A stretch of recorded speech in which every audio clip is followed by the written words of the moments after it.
மற்றும் ஒரு அண்மை செய்தியை பார்த்து வருகிறோம். திமுக ஆட்சியில் தாராளமாக தமிழ்நாடு மருத்துவர்களின் உரிமைகள் தாரை வார்க்கப்பட்டிருக்கிறது என்று திமுக தலைவர் மு.க.ஸ்டாலின் பதிலடி கொடுத்திருக்கிறார்.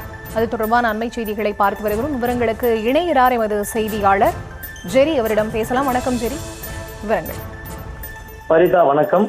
மருத்துவ படிப்பில் தமிழ்நாட்டினுடைய இடங்கள் இழக்கும் செய்தி வந்திருப்பதாகவும், தமிழ்நாட்டில் சூப்பர் ஸ்பெஷாலிட்டி இடங்களை காற்றில் பறக்கவிட்ட தாவேக அரசு மற்றும் உச்சநீதிமன்றத்தில் வாய்ப்புத்தி நின்ற தமிழ்நாடு அரசு வழக்கறிஞர்கள் என திமுக தலைவர் மு.க.ஸ்டாலின் தாவேக அரசுக்கு எதிராக அறிக்கை வெளியிட்ட நிலையில அதற்கு மக்கள் நல்வாழ்வுத்துறை அமைச்சர் அருண்ராஜ் பதிலடி கொடுக்கும் வகையில எக்ஸ் வலைதளத்தில் பதிவிட்டிருக்கிறார். அதில் கடந்த கால திமுக ஆட்சியில தங்களின் நிர்வாக திறமையின்மையாலும் மெத்தன போக்கினாலும் தமிழகத்திற்கு உரிய உயர் சிறப்பு, அதாவது சூப்பர் ஸ்பெஷாலிட்டி மருத்துவ இடங்கள் அகில இந்திய ஒதுக்கீட்டிற்கு தாராளமாக தாரவார்த்து விட்டு இன்று மக்கள் செல்வாக்கு இழந்து அமர்ந்திருக்கும் மு.க.ஸ்டாலின் அவர்கள் தவறான தகவல்களின் அடிப்படையிலும் பொய்களின் அடிப்படையிலும் முதலை கண்ணீர் வடிப்பது வேடிக்கையாக உள்ளதாக விமர்சித்திருக்கிறார். மேலும் கடந்த ஆண்டுகளில் உயர் சிறப்பு மருத்துவ கலந்தாய்வு முடிந்த பின் மாநில ஒதுக்கீட்டில் அரசு மருத்துவர்களை கொண்டு நிரப்ப முடியாத இடங்கள் அனைத்தும்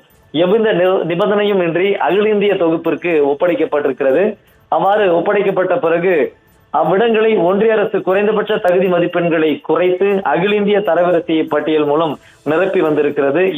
இதனால் தமிழ்நாட்டு அரசு மருத்துவர்கள் பெரிதும் பாதிக்கப்பட்டிருப்பதாகவும் அருண்ராஜ் குறிப்பிட்டிருக்கிறார். மேலும் கடந்த ஆட்சி காலத்துல 2024 119 இடங்களும் 2025 ஆண்டில் 145 இடங்களும் அகில இந்திய தொகுப்பிற்கு ஒப்படைக்கப்பட்டன என்பது மறக்க முடியாத வரலாறு எனவும் குறிப்பிட்டிருக்கிறார். இதனால் தமிழ்நாடு மருத்துவர்களுடைய வாய்ப்புகள் முற்றிலும் பறிபோனதை இந்த நாடே அறியும் என்று மக்கள் நல்வாழ்வுத்துறை அமைச்சர் அருண்ராஜ் குறிப்பிட்டிருக்கிறார். அன்று நீங்கள் இழைத்த வரலாற்று துரோகத்தை மூடி மறைக்க இன்று எங்கள் மாண்புமிகு தமிழ்நாடு முதலமைச்சருடைய தலைமையிலான தாவேக அரசு பெற்ற வெற்றியை சகித்துக் கொள்ள முடியாமல் வெற்று அறிக்கை ஒன்றை நீங்கள் வெளியிட்டதன் மூலம் உங்கள் அரசின் தவறுகளையும் தோல்விகளையும் மறைந்திருந்த மக்களுக்கு நீங்களே மீண்டும் நினைவுபடுத்தியிருக்கிறீர்கள் என்று மக்கள் நல்வாழ்வுத்துறை அமைச்சர் குறிப்பிட்டிருக்கிறார். மேலும் நீதிமன்றத்தில் 28ஆம் தேதி 7வது மாதம் 2026ஆம் ஆண்டு உத்தரவினுடைய முக்கிய அம்சங்களையும் குறிப்பிட்டிருக்கிறார். அதுல நிரப்பப்படாமல் இருக்கிற 151 உயர் சிறப்பு மருத்துவ இடங்களை 29/7/2026 அன்று DHS இடம் திருப்பி ஒப்படைத்து அதே தகுதி மதிப்பெண் அடிப்படையில் மட்டுமே 2ஆம் கட்ட கலந்தாய்வு நடத்த வேண்டும் என உச்சநீதிமன்றம் உத்தரவிட்டிருக்கிறது.